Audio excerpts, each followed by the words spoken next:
Bonjour Thiago, bonjour Aurélien. Bonjour Nicolas. Je ne sais pas si c'est une joie pour vous, mais en tout cas, je serai votre hôte de salle pour l'heure qui arrive. Est-ce que vous avez besoin de quoi que ce soit de ma part? Non, Je j'avais pense que juste ça une ira. curiosité. Ouais, Non, je disais, je pense que ça ira. on avait juste une. On savait pas si on allait bien voir le slide, etc. Mais visiblement tout va bien. Donc, Alors oui, on a remarqué depuis le début de la matinée que pour la qualité, il vaut mieux que la personne qui présente le slide ne montre pas sa vidéo. Mais Ouais, à part ça, il n'y a on la pas de voit pas vite. problème plus que ça. Et au niveau des questions, vous gérez le chat en même temps pour les Euh, questions? ouais, je pense que, enfin, j'étais en train de poser la question à Aurélien, mais comme on est deux, on peut, pendant que l'un présente, l'autre regarde les questions, et puis on pourrait se couper entre nous, entre guillemets. ouais, on a l'habitude de faire des conférences Ouais, ensemble, donc voilà, ça ira. D'accord. du coup, y Bah, a en pas tout de souci. cas, n'hésitez pas. Du fait, moi, je vais peut-être pas forcément rester dans la salle tout le temps, Ok. mais en cas de panique, vous avez le Slack? Oui, Oui. ouais, Donc en cas de panique, n'hésitez surtout pas. Et quelque chose qui est vraiment bien, n'hésitez pas à mettre le lien de votre, enfin, pour le rôti dans le chat à la fin. Yes, Hein. j'avais pris le QR code, mais on le remettra dans le chat à la fin.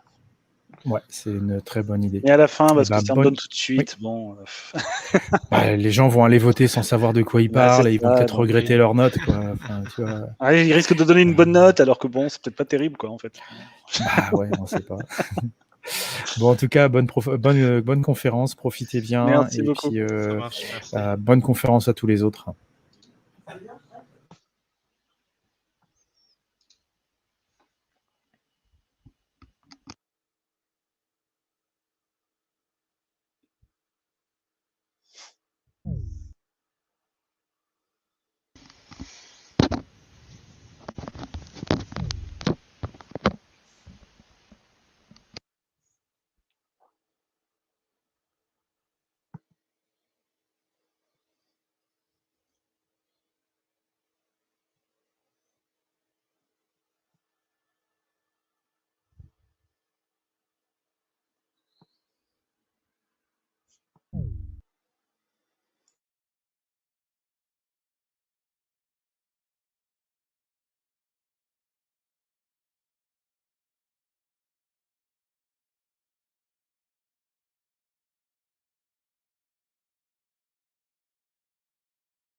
Bonjour à tous qui sont vous qui êtes dans l'assistance.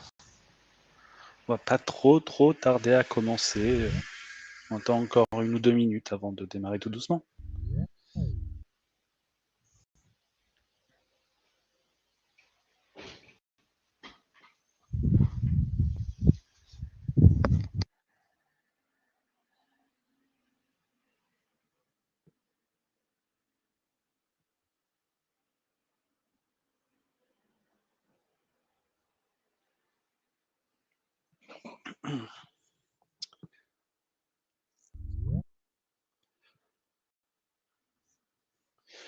Bien, il est 16h15.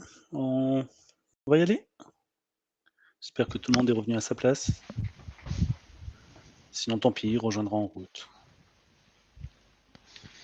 C'est bon, je suis ready. Bon, on peut attendre 1 minute, on est pas 1 minute près. Ouais. Hello Martine.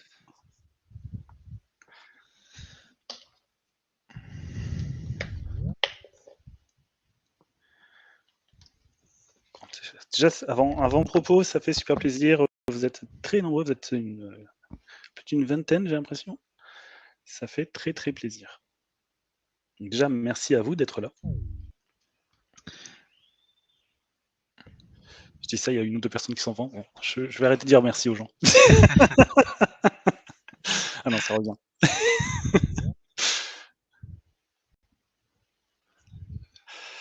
C'est le temps de jeter son gobelet ou faire son café et puis. C'est ça. Bah écoute, Thiago, je te propose qu'on commence. Ça marche. On va commencer du coup. C'est parti. Donc, bienvenue à tous à notre sujet session sur le chapter, le petit Craftman de Légiste 2.0. Juste pour la petite histoire, en fait, quand j'ai proposé à Aurélien le sujet, donc ça date de 2019, hein, c'était avant la session Covid qu'on a pu avoir. En fait, on était plutôt parti sur l'idée de faire le sujet sur un chapter SM parce que c'est ce qu'on pratiquait quasiment toutes les 2 semaines et en tant que leader tous les deux à l'époque de notre chapter, c'était quelque chose quand même qu'on maîtrisait. Et puis dans l'idée d'essayer d'ouvrir à un peu plus de personnes et d'élargir le sujet, on a décidé du coup de présenter sur les chapters en général, quelles qu'elles soient. Donc chez nous, chez AXA, on est quand même, il y a quand même pas mal de chapters. Donc on va vous présenter quand même pas mal de choses sur le chapter SM, qui est quand même notre point d'entrée de notre côté et la chose qu'on maîtrise le plus. Mais on s'est quand même renseigné sur les pratiques de nos collègues dans leur domaine d'intérêt commun. En ordre général, on va essayer de vous on va essayer de vous présenter ce qui est utilisable, quel que soit le chapter que vous allez vouloir créer, si l'idée vous tente, ou alors améliorer si vous pratiquez déjà ce rituel. Donc, qui sommes-nous? Alors, moi, c'est Thiago Marques, je suis développeur et Scrum Master chez AXA depuis bientôt 10 ans. Donc ma casquette principale c'est développeur tout d'abord et en ordre global j'aime tester des nouvelles idées, nouvelles pratiques pour m'améliorer dans l'efficacité de mon travail. Et donc Aurélien Fauvet, tout comme Thiago, je suis dev et Scrum Master, tout pareil depuis une dizaine d'années maintenant. Je me considère avant tout comme étant un agiliste et ouais, je suis quelqu'un qui apprécie beaucoup la gamification. Je suis quelqu'un de très joueur même dans ma vie d'à côté. Et j'aime bien mêler tout ça en fait dans tout ce que je fais. Et vous allez voir dans justement ce qu'on va un petit peu aussi vous présenter. Il y a un petit côté de ça aussi en fait. Donc pour le sommaire, on va essayer assez simple. On va vous montrer le modèle qu'on utilise chez nous, donc modèle Spotify en termes d'organisation à la sauce AXA, hein, forcément. On va vous parler un peu plus du cas du chapter Scrum Master, comment on en est arrivé là. Ensuite, on vous parlera de l'organisation, comment organiser un chapter en général. On fera un retour sur les pièges qu'on a pu constater depuis ces années où on pratique et anime ces sessions chapter. Et puis, on terminera par des idées pour débuter à mettre en place un chapter. Alors, avant-propos, depuis tout à l'heure, on vous dit le mot chapter, mais il y a certainement une part d'entre vous qui ne savent pas ce que c'est, en fait. Vous êtes là en ne sachant pas ce que c'est. Et puis là, on vient d'évoquer Spotify, donc peut-être dans d'autres sessions juste avant, vous en avez entendu parler, mais peut-être que c'est une totale inconnue pour vous. Donc, je vais commencer par vous exposer un petit peu qu'est-ce que c'est que tout ça et pourquoi on l'a choisi chez AXA et en quoi on l'a changé, en fait, tout simplement. Donc déjà, en fait, oui, et comme le dit Thiago, n'hésitez pas à vous poser vos questions en live, il n'y a pas de problème avec ça. Du coup, le modèle Spotify, c'est quelque chose qui date d'environ 2012. C'est donc une idée d'organisation, on va dire, qui regroupe, on va dire, les individus selon des sujets, selon des domaines d'attribution, selon des compétences. Et il regroupe ça de la façon suivante. D'abord, ils vont composer ce qu'on appelle des tribus, qui sont en fait, qui permettent de regrouper des personnes au sein d'un même sujet, en fait. Pour chaque tribu, on regroupe généralement également un facilitateur et il y a donc on va dire que les tribus sont focalisées sur un même thème, un même sujet, en fait. Au sein de ces tribus, on va voir apparaître différentes squads. Des squads, c'est tout simplement des équipes qui tournent environ entre 5 à 7 développeurs, un PO, un Scrum Master. Il faut imaginer que les squads sont un petit peu comme des sortes de petites équipes autonomes et pluridisciplinaires. Il y a des experts fonctionnels qui tournent un petit peu autour de tout ça.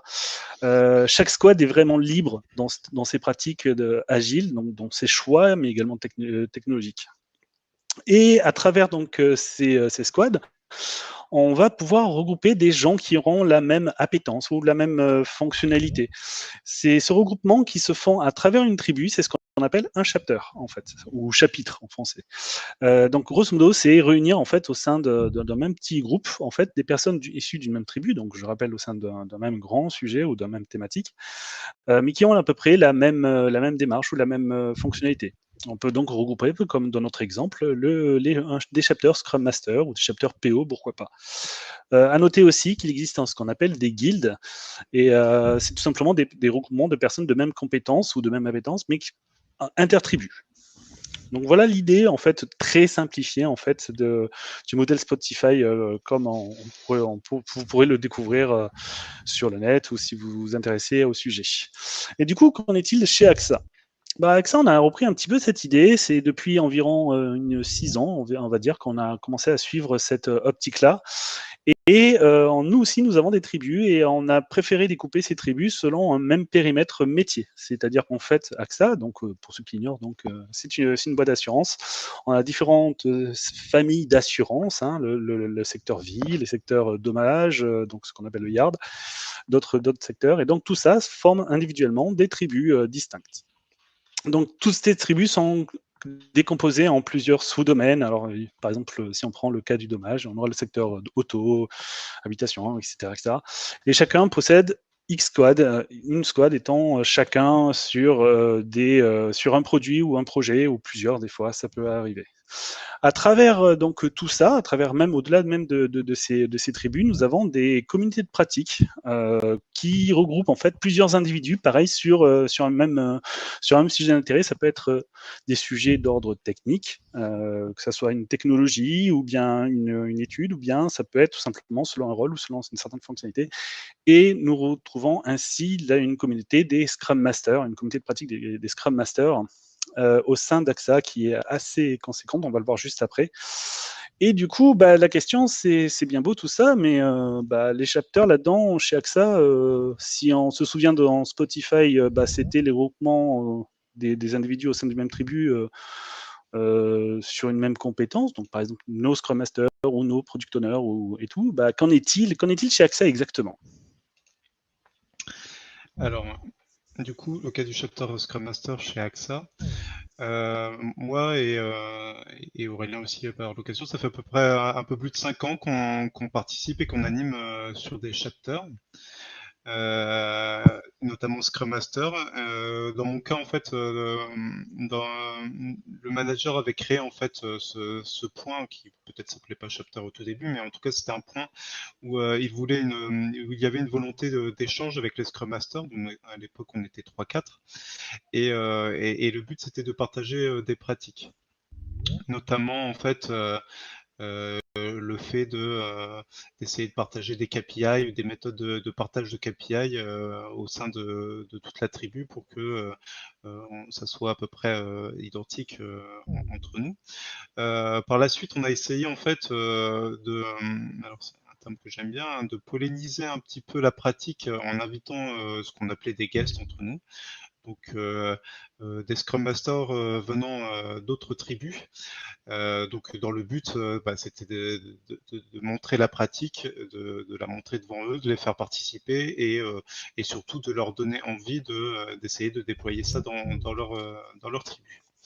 Alors ça n'a pas forcément super bien fonctionné, ou en tout cas peut-être pas dans la durée. Ensuite, dans notre tribu, en fait, on en est venu aussi à créer un chapter dev, donc qui réunissait tous les devs de la tribu, moi y compris, hein.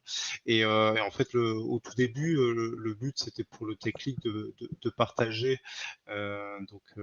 notre dette technique, donc notamment via des KPI venant de Sonar, donc un outil qui permet d'évaluer le code. Et en fait, au début c'était intéressant, hein, on balayait les applications et puis on disait ah bah tiens il faut s'améliorer là pour les semaines suivantes, etc. Mais au bout d'un certain nombre de semaines, de faire juste des screens d'une semaine sur l'autre et de pas avoir forcément d'évolution sur nos KPI et notre dette technique, c'était pas super intéressant. Donc du coup, on a fait un peu évoluer ça en faisant plutôt des présentations, de la veille, etc. Et ça passait déjà un peu mieux auprès de l'équipe. Donc pour revenir au cas du déploiement généralisé un peu chez AXA du chapter Scrum Master, en fait, il y a de ça un an et demi, avec Aurélien et notamment d'autres de nos collègues, hein, on a hérité un petit peu de la COP Scrum Master, donc la communauté de pratique qui regroupe tous les Scrum Masters. Alors, première difficulté, on était 118, donc c'est beaucoup lorsqu'on fait des points, etc., pour essayer de faire participer tout le monde. On a notamment d'autres adhérents qui viennent un peu je veux dire par curiosité, mais quelquefois nos sujets les intéressent, hein. Ça peut être des PO, des engineers managers, donc on appelle EM, ou des développeurs, ou des aspirants Scrum Master aussi. On essaye de faire des points 1 à 2 fois par mois et sur des sujets variés qui peuvent être des présentations, des bonnes pratiques, des nouveautés ou des rappels de bonnes pratiques ou des rappels de, de choses qu'on nous demande de mettre en place et de diffuser au sein des squads. Et en fait, on s'est très vite rendu compte que du fait du nombre, c'était un peu compliqué de pouvoir faire communiquer tout le monde. Et du coup, en fait, on a décidé dans la COP de pouvoir faire de la communication descendante et ascendante en utilisant le moyen des chapters. Si tu peux aller sur la diapositive. Ouais, du coup, vous l'aurez compris, en fait, le chapter est apparu comme une solution pour nous. C'est-à-dire que certes, c'était défini à l'origine déjà dans le modèle Spotify, mais il nous est apparu comme en fait une redécouverte parce que, comme vous vient de vous l'expliquer, Thiago, notre COP était trop nombreuse, très différente, très éparpillée.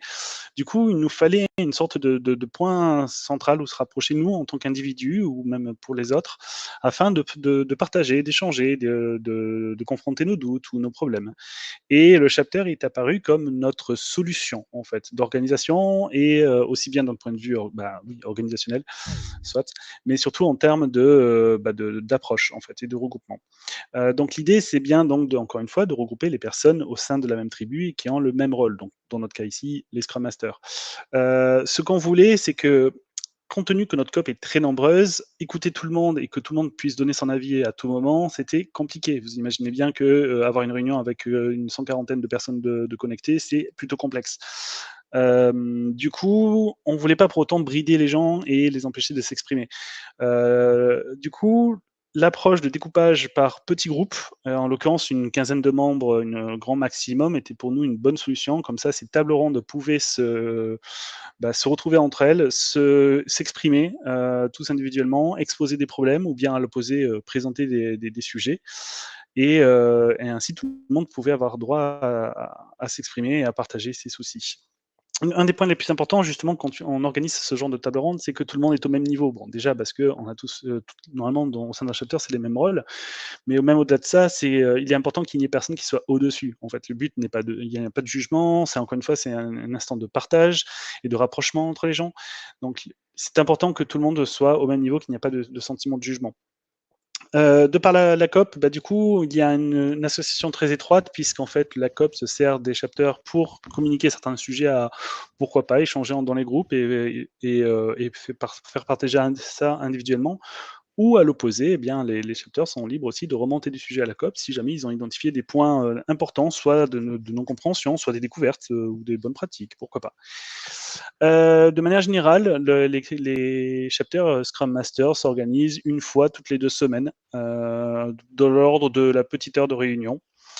Et vous l'aurez compris, le but, c'est donc, au-delà de ce point de partage, c'est que tout le monde puisse progresser de par l'expérience de tout en chacun, en fait. Donc, d'où le Raise the Bar. On est vraiment sur une optique d'amélioration continue, mais au sein de l'individu et au sein de ses pratiques de l'agilité. À l'heure actuelle, nous comptons d'ailleurs 8 chapters, en fait. Alors, il y a une question de Mathieu qui demande si nos communautés ou nos chapters incluent uniquement des salariés d'AXA ou alors si c'est aussi ouvert aux prestataires. Donc, pour y répondre de notre côté, en fait, on fait pas de dissociation salarié AXA et prestataire, hein. Tout le monde est convié au chapter. Au sein d'AXA, on a des prestataires qui sont Scrum Master comme développeurs, PO ou autres. Donc, du coup, il y a pas de distinction là-dessus. Tout le monde est invité.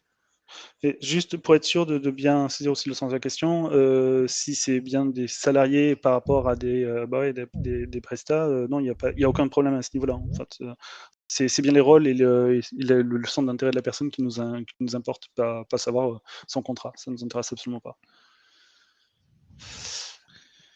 Alors, en termes de contenu, on fait quand même pas mal de choses au sein de ces chapters, quels qu'ils soient, hein, pas forcément Scrum Master.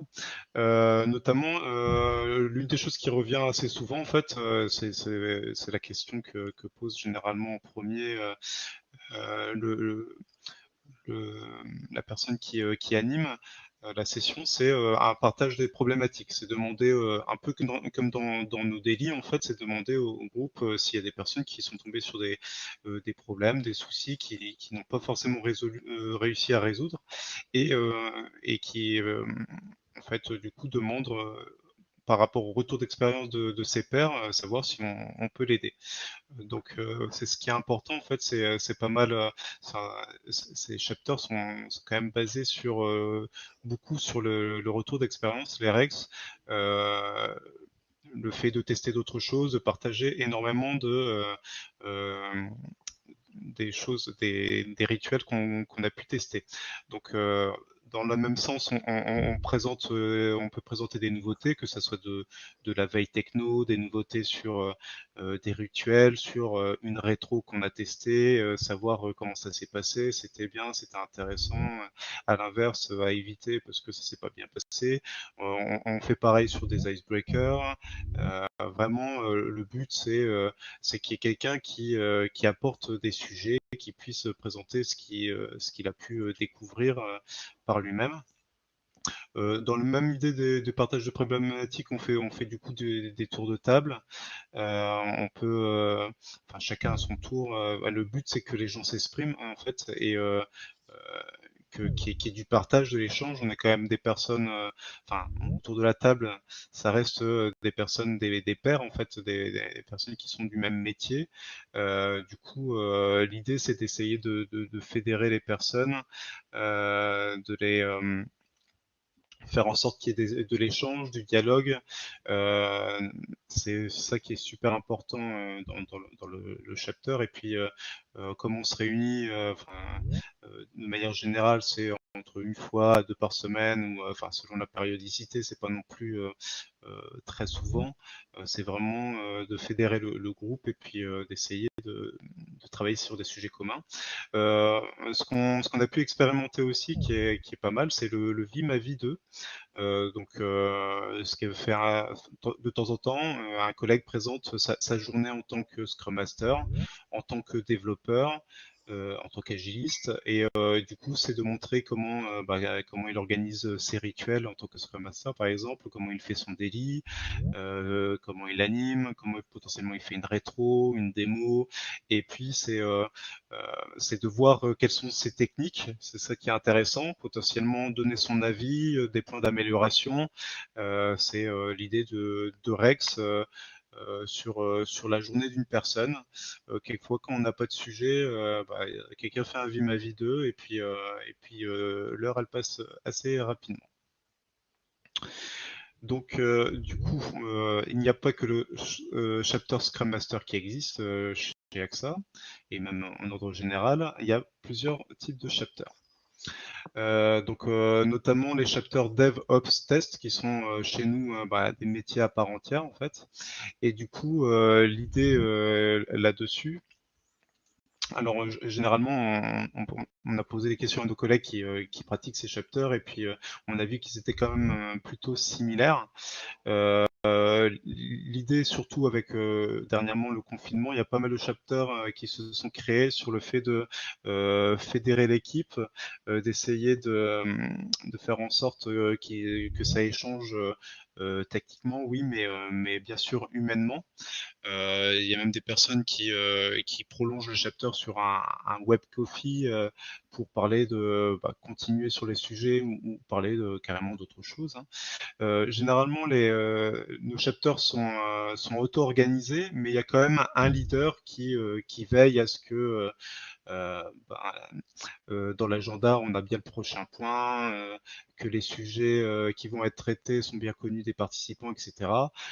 Mais on essaye de faire en sorte que le leader est juste là pour rappeler, sinon les rôles sont tournants. Chez nous, le manager peut participer. Il n'est pas forcément tout le temps là, et quand il participe, il n'y a pas de notion de hiérarchie, hein. Il est là en tant que développeur, en tant que Scrum Master, ou quel que soit le rôle du groupe à ce moment-là. Il peut aussi présenter des sujets, c'est déjà arrivé. C'est pareil, alors tout à l'heure on parlait des traitements des problématiques, mais quel que soit le chapter, on peut traiter les problématiques. C'est ce qui fait la force de ce rituel. Quand il n'y en a pas, tant pis, tant mieux, j'ai envie de dire, on passe à autre chose, et notamment parler de sujets transverses, de sujets métiers. Donc ça arrive aussi que des collègues puissent présenter leur application dont la moitié ne connaît pas parce qu'ils ne travaillent pas forcément dans leur squad. De veille techno, on a eu récemment un sujet sur l'informatique quantique, sur le fait que pendant le confinement, c'était compliqué de trouver du matériel informatique, etc., la raréfaction du matériel. C'est vraiment, c'est très ouvert. Il faut juste présenter des choses. Il y a vraiment aucune limite, entre guillemets. Ensuite, il y a un autre chapter. Tout à fait. Il existe un autre chapter qui a tendance à surprendre un petit peu plus d'une personne, y compris d'ailleurs chez nous. Nos propres managers, donc nos engineering managers, aussi connus sous le nom de EM, ont finalement décidé de créer leur propre chapter à eux, suite à la réussite des autres. Et ils ont commencé à se rencontrer, pareil, toutes les 2 semaines, de l'ordre d'1 heure. Au départ, de façon assez tranquille, assez discrète. Ça a commencé un peu plus à se légitimiser et tout le monde a commencé à jouer le jeu. Et tout comme leurs confrères, on va dire, sur plus côté dev, côté Scrum, etc., ils ont commencé à partager leurs propres problématiques, qui sont plus, eux, d'ordre managérial ou bien d'ordre humain. Et ils ont commencé, du coup, comme ça, à faire des tables rondes en discutant entre eux. Voilà, tiens, j'ai rencontré tel souci, etc. Vous avez déjà rencontré ça. Et ça a commencé à prendre sa petite ampleur et maintenant c'est acté, ils ont chacun leur petite heure comme ça où ils peuvent partager sur leurs soucis.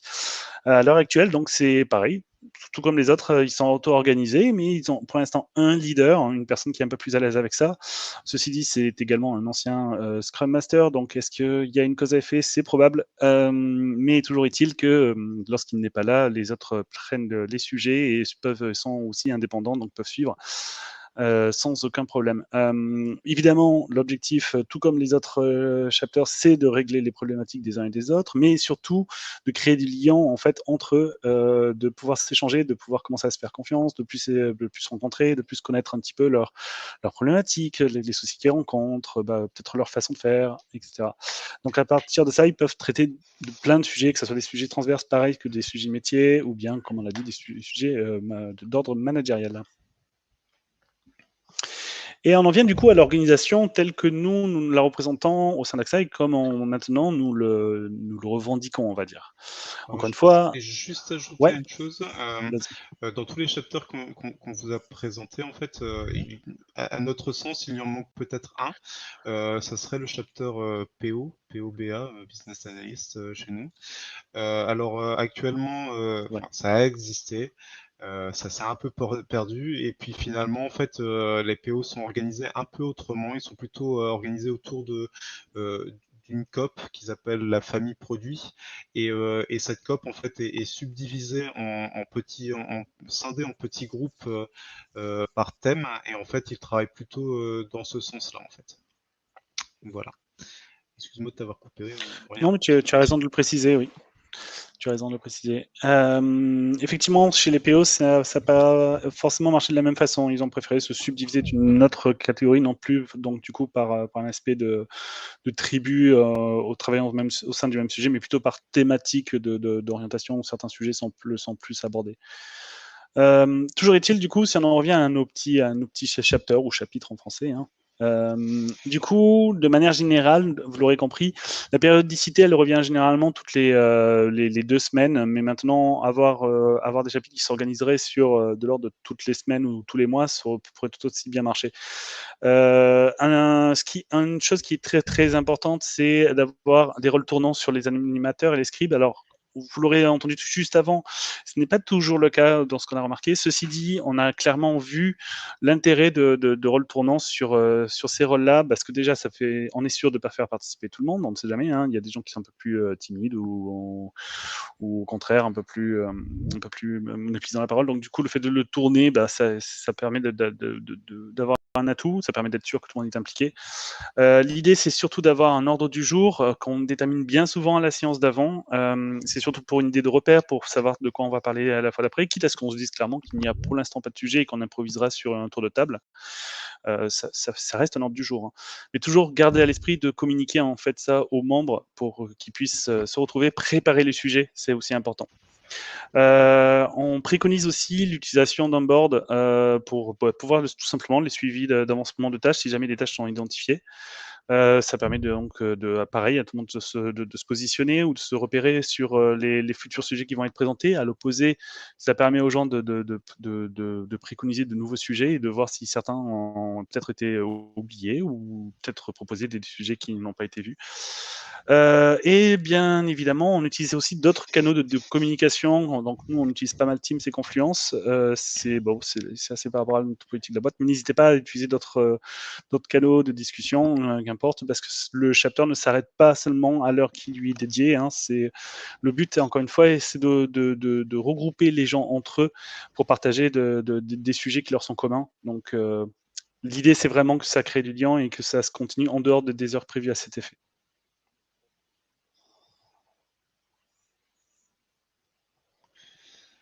Alors, comme vous pouvez l'imaginer, là, ce qu'on vous a présenté, ça a l'air d'être tout beau, tout joli et génial, mais à la longue, dans la répétition, il peut y avoir quelques petits pièges qu'on a catégorisés avec Aurélien.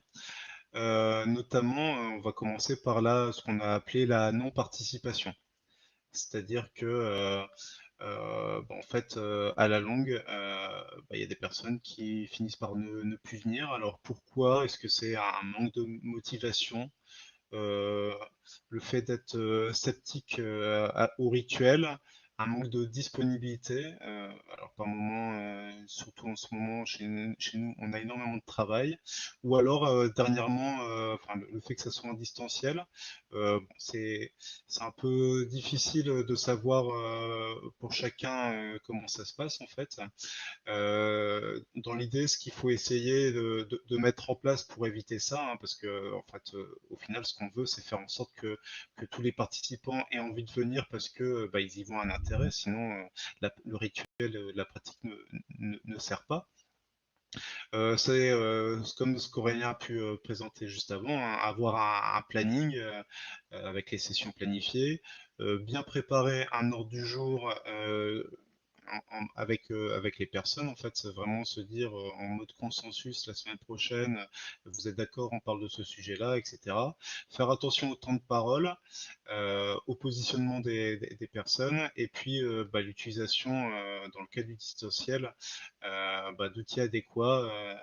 Nous, de notre côté, on utilise pas mal Draft.io, qui est un outil qui permet de faire pas mal de schémas qui nous sert quasiment tous les jours, avoir Teams, avoir enfin, voilà, tout ça pour faire en sorte que les gens viennent et, euh, et viennent participer et que ça soit attractif pour les personnes.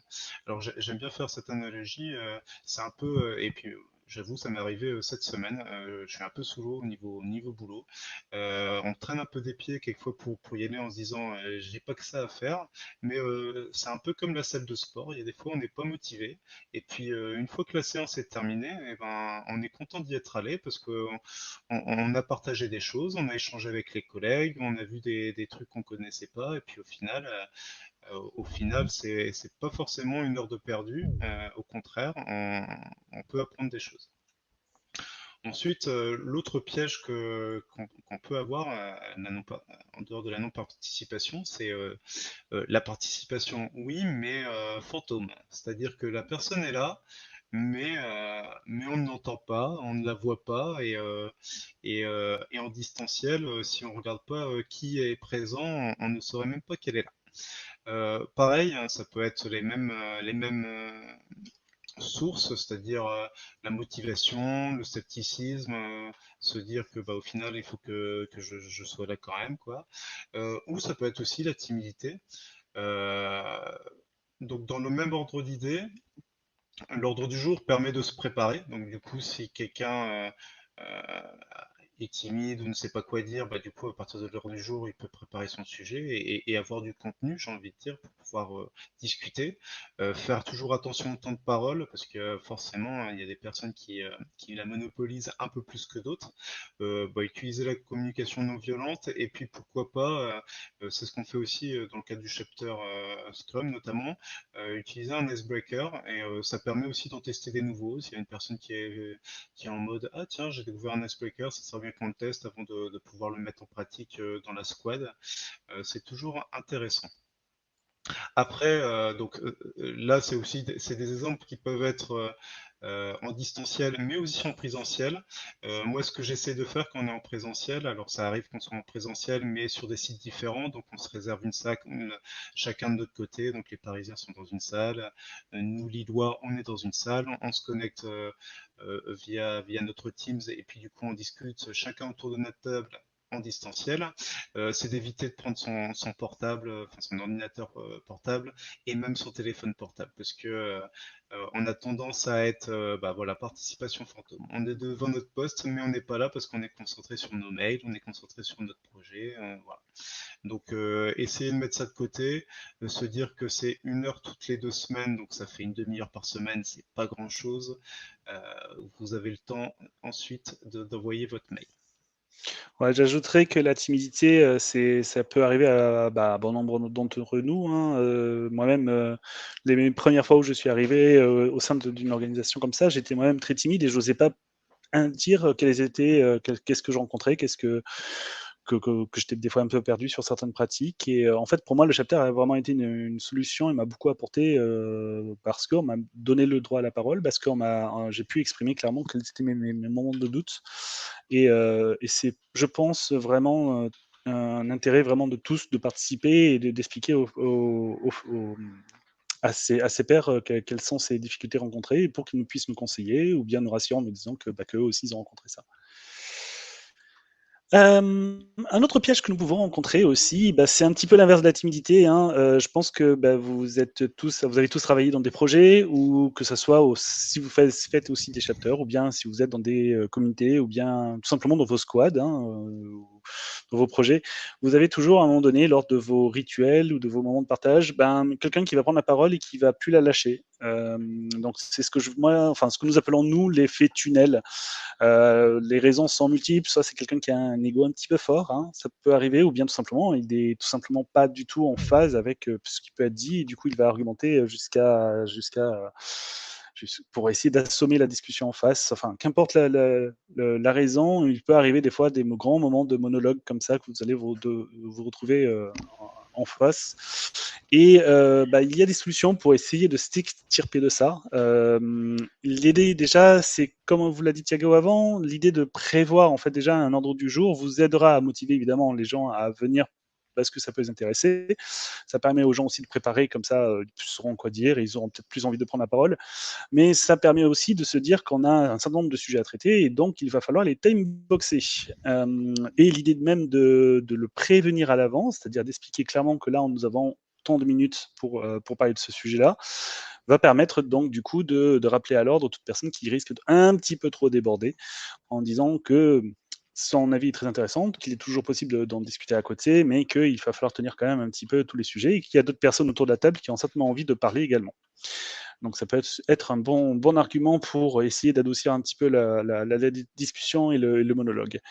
Vous l'aurez remarqué, la communication non violente est hyper importante. Le but n'est pas de vexer ni de frustrer les personnes. Ils ont tout à fait le droit de ressentir ce qu'ils ressentent.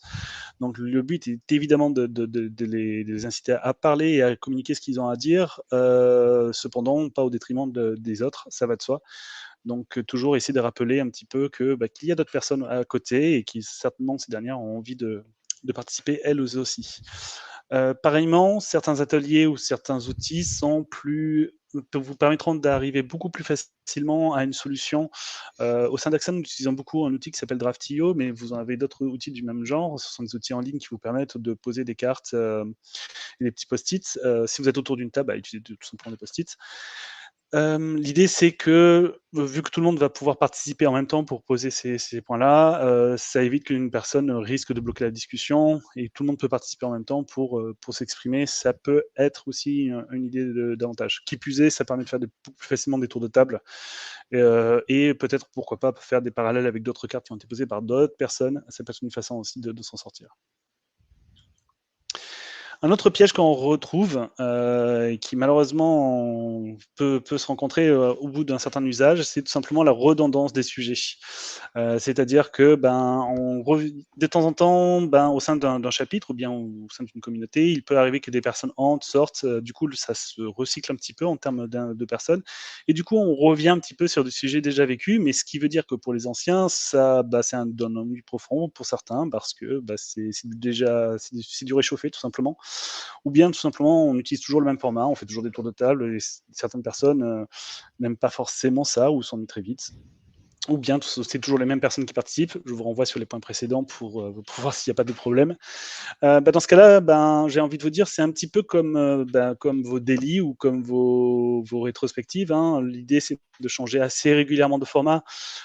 Pensez à osciller un petit peu entre des présentations, des fois des tours de table, des fois plutôt des petits ateliers de dojo, des exercices, pourquoi pas, ou bien quelqu'un peut faire son vie ma vie, encore une fois, comme vous l'expliquait Thiago tout à l'heure. C'est différents formats qui vont pouvoir essayer de changer régulièrement, histoire de toujours solliciter un petit peu la curiosité et l'envie de participer de tout le monde. Encore une fois, on y revient, mais le rôle tournant est très important. Si vous voyez qu'il y a des gens qui s'ennuient, ou à l'opposé, on parlait tout à l'heure des participants fantômes, on y retrouve ici aussi un intérêt, donnez-leur la possibilité d'être les présentateurs et d'animer un petit peu l'atelier. C'est une très bonne façon. Pareil, les scribes, il en va de soi que la personne qui va essayer de prendre des notes sur l'atelier, il aura intérêt à être un peu plus concentré. On a parlé des outils, des ateliers et des outils. Pareil, le fait d'être sollicité à être actif sur un point, ça va vous permettre du coup de garder l'attention des gens. Pensez à faire des rétrospectives régulièrement, tout comme une squad. En fait, on a besoin de savoir où est-ce qu'on va et est-ce que ça correspond bien en fait à ce que les gens désirent et attendent d'un tel atelier ou d'une telle réunion. Donc, pensez à régulièrement faire des points entre vous pour voir où est-ce que vous allez. Est-ce que c'est toujours partagé par tout le monde ou est-ce qu'il y a d'autres idées qui commencent à émerger? C'est toujours bon à prendre. Et surtout, gardez en tête que un chapter, c'est un regroupement de personnes et encore une fois, au même niveau. Donc, il faut que toute décision soit prise ensemble, tout simplement. C'est pas le devoir d'une seule personne, hein, c'est le devoir de toute la communauté. Sinon, j'ajouterais, alors je l'ai écrit par message pour Aurélie, mais oui, il y a des fois, ça arrive, ça ne prend pas, et dans ce cas-là, ça veut dire que les participants n'en voient pas l'intérêt ou le besoin. Dans ce cas-là, c'est que le rituel ne sert pas au sein de la tribu. Ça peut être dommage, mais bon, c'est le choix des personnes. Après. Alors, du coup, là, on vous a déjà donné quelques points pour vous dire quels sont les pièges à éviter et tout, mais pour autant, si vous voudriez mettre en place des chapters, ou alors ensuite, encore une fois, vous n'êtes pas nécessairement dans le modèle Spotify, vous n'êtes pas forcément chez AXA, mais vous avez peut-être envie quand même de créer ce genre de groupement de personnes au sein de même activité. Si vous êtes des Scrum Masters, pourquoi pas avec vos pairs. Si vous êtes un PO, pourquoi pas avec les autres PO de votre boîte. Du coup, des fois, organiser tout ça, ça demande un petit peu quelques idées et on va vous en présenter certaines. Il y en a une qu'on a beaucoup appréciée, qu'on a eu l'occasion d'utiliser avec Thiago. C'est le processus qu'on appelle le codev, en fait. C'est utilisé par le coaching collectif. L'idée est donc de regrouper un certain nombre de personnes autour d'une table ronde où chacun va pouvoir apporter un problème. Le problème va être examiné par tout le monde. Tout le monde va en citer un, en fait, va citer un de ces problèmes qu'il rencontre. Et très rapidement, les gens vont élire un des problèmes et vont pouvoir essayer d'aider à résoudre ce problème-là ou à suggérer des solutions. L'intérêt, c'est tout simplement qu'autour de cette table ronde, on a des personnes qui viennent de différents horizons et ce regard extérieur qu'ils vont pouvoir apporter me permettre des fois d'avoir de nouvelles idées ou bien des approches qui n'auraient pas été envisagées par l'individu qui est sujet à ce problème-là. On a du coup 3 postures possibles dans ces genres d'ateliers. On va avoir donc le client, celui qui va exposer son problème, celui qui aura été élu par ses pairs pour exposer un petit peu plus en amont son souci. On va avoir le rôle de consultant, qui vont donc être les autres participants, qui vont adopter un point de vue de conseiller vis-à-vis du client. Et on va juste élire un facilitateur, tout simplement un timekeeper sur l'atelier. Il va également un petit peu scriber ce qui aura été dit et pour essayer d'aboutir à quelque chose de concret. L'intérêt surtout du codev, c'est que ce sont les mêmes personnes qui se regroupent et qui se reviennent régulièrement pour partager ces mêmes soucis, et le rôle change à chaque fois. Ainsi, une relation de confiance commence à s'installer entre les personnes qui peuvent parler plus librement parce qu'ils commencent à se connaître, ils savent quels sont les conseils, ils connaissent un peu leurs couleurs mutuelles. Du coup, ça apporte quelque chose. Par contre, l'atelier de codev peut prendre un petit peu de temps. Du coup, nous, on a une petite préférence pour ce qu'on appelle le fast codev. C'est le même atelier qu'on vient de vous présenter, si ce n'est qu'il dure une demi-heure et qu'il est un peu plus time-boxé. Du coup, le rôle de facilitateur... l'autre atelier peut durer 2-3 heures. Ouais, donc, tout à fait. Oui. Ça peut prendre un peu de temps. Du coup, le fast codev, là, le rôle de facilitateur aura un peu plus d'importance puisqu'il va être un peu plus précis dans son animation. Mais le syntaxe reste la même, c'est-à-dire qu'il va d'abord avoir un tour de table pour voir les différentes problématiques abordées par chacun des participants. Donc, il va avoir un choix, main levée, ça suffira, du sujet à aborder. Le client, du coup, est nouvellement élu à 5 minutes pour exposer sa problématique. Quel est son problème? Qu'est-ce qu'il rencontre comme difficulté? S'ensuit 5 minutes où les autres participants vont poser des questions pour clarifier la situation, peut-être poser des points de détail qui n'ont pas été mentionnés, essayer de comprendre un peu mieux le contexte. Le client revient ensuite pour exprimer clairement sa demande. Quelle est son attente au sein de l'atelier? Ça ne peut être qu'on l'aide à résoudre son problème, mais plus précisément, comment il aimerait orienter le débat, en fait. De là, en fait, les autres participants s'ensuit déjà en félicitant, on va dire déjà le courage un petit peu du client pour exposer son problème, mais surtout qu'est-ce qu'il a pu faire de bien, qu'est-ce qu'ils ont pu noter d'appréciable dans sa démarche ou dans ce qu'il a pu mettre en place au préalable, même si ça a échoué. Et derrière s'ensuit donc la vraie phase de conseil et de proposition que le client va noter ou pas, parce que c'est encore une fois, il n'est pas obligé d'accepter forcément tout ce qui va être dit, surtout qu'il peut y avoir des conseils très différents et variés. Et toujours est-il qu'on finit l'atelier par le bilan du client sur 2 minutes qui indique clairement ce qu'il va mettre en place dans ce qu'il a entendu et ce qu'il pense pouvoir faire. On a eu l'occasion de l'utiliser une fois ou deux avec Thiago et c'est plutôt efficace. L'idée, encore une fois, c'est de reprendre les mêmes personnes et de le relancer avec les mêmes personnes afin de confronter les différentes positions. On peut en plus, du coup, faire des feedbacks sur ce qui s'est passé après. C'est une très bonne démarche pour ceux qui veulent débuter un chapter mais qui ne savent pas par quoi commencer. Et pour terminer pour les idées reçues, donc il y a plusieurs choses qui peuvent être faites. On vous a parlé juste avant aussi des présentations de sujets de veille, des retours d'expérience. Vous pouvez aussi en profiter pour rédiger et présenter des articles que vous voulez mettre à destination de votre squad, de votre chapter, de votre COP. L'idée est bien sûr de nourrir de la discussion et de créer du débat avec les membres de votre chapter. Ne pas hésiter à utiliser les canaux de communication. Alors chez nous, combien de fois on a un souci avec la configuration Jira, avec l'utilisation de EasyBI qui nous sert à avoir des KPI sur nos flux. Hop, de temps en temps, c'est un petit message dans le canal, comment vous faites ci, comment vous faites ça, et puis très rapidement, il y a quelqu'un qui peut nous aider et répondre. Et ce que Aurélien a parlé tout à l'heure, faites des rétros. C'est très intéressant. Surtout si vous êtes en panne de sujet. C'est l'un des effets aussi, c'est de quelquefois arriver et de se dire qu'il y a plus de sujet, on ne sait pas quoi présenter.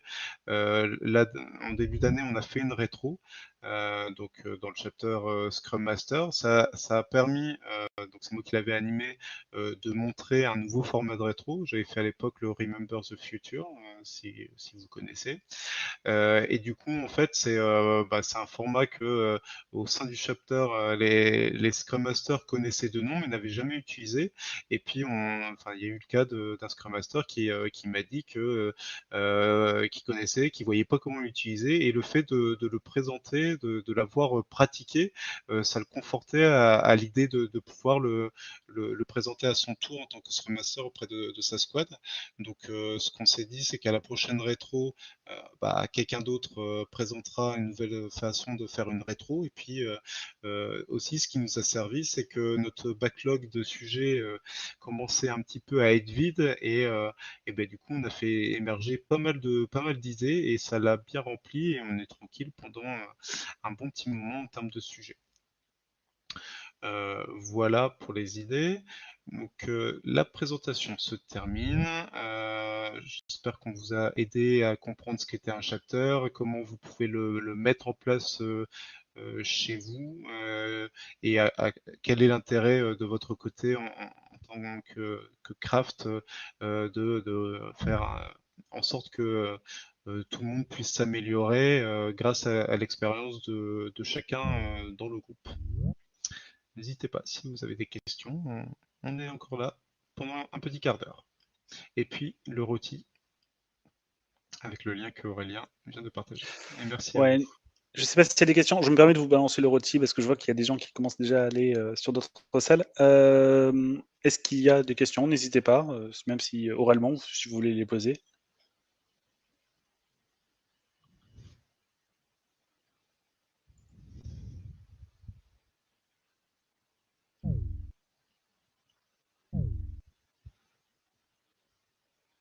De rien, Bobby. De rien, Bobby. N'hésitez pas à les poser à l'oral hein, si vous avez des questions comme ça. On a encore quelques minutes entre nous.